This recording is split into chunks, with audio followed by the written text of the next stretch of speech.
So I was in the supermarket yesterday in Spain, in Mercadona, and one thing I noticed as I was walking around the supermarket, especially, was how full it was. Um, there wasn't any gaps in any of the shelves. We have a full range of the best cuts of meat available now. We have full dairy. The only difference I noticed was fruit and vegetables. So I was walking around, and I'd say there were 40 or 50 people. This is a two-floor supermarket with an escalator in the middle, so it's quite a large supermarket. It's not the one I'd usually go to, but it's actually more convenient when I'm using the bike. And it was the emptiest I'd seen it, and this was in the afternoon, 4 or 5 o'clock. So usually that's fairly starting to fill up by then. Yesterday was dead naturally.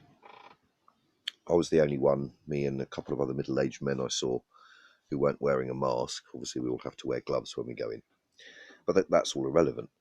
But back to the full shelves. What struck me was the alcohol shelves, how full they were. The meat shelves, the juice, the orange juice, etc., etc. And I was walking around, and I was thinking, well, where's these food shortages that we're hearing about? Well, aren't we lucky enough to be able to go to the supermarket and just do a weekly shop? Because we're in day 40 of lockdown now here in Spain. And my reasoning behind the supermarkets being full and there being no gaps in the shelves and the supermarkets being relatively empty is that people haven't got any money to shop in the supermarkets now. And they're just getting very basic supplies because after 40 days, well, you can imagine in an area that's supported by tourism mainly. So that struck me yesterday, that the food shortages aren't going to be nationwide, are they? They're going to be individual food shortages dependent on your economic situation and your income. It was almost embarrassing coming home yesterday with a bag of veal for €5. I mean, a big bag of veal. Each piece would cost you €20 in a restaurant. So perhaps €60 worth if you'd gone out and eaten. And it's still available. And it was on the shelf, and it had a yellow sticker on it, which is also quite unusual here. We don't really see things on offer a lot. It is what it is. Maybe you get the occasional, if they've over-ordered, you get a yellow sticker on with 30% off, but that's very rare. But yesterday there was a lot of yellow stickers.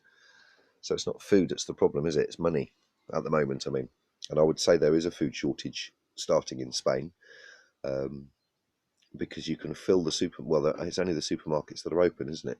So it should be relatively easy to keep their shelves stocked, if you understand that. I think that made sense. So, yeah, I think there's very little money now in I know there's very little money in people's pockets, and it gives a false impression in the supermarket that everything's okay because the shelves look full.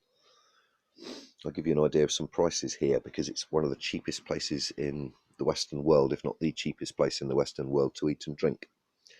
So a litre of fresh milk is 89 cents. 4 very good quality yogurts, either multi-fruit or strawberry, no additives, proper creamy, about 50 cents for 4.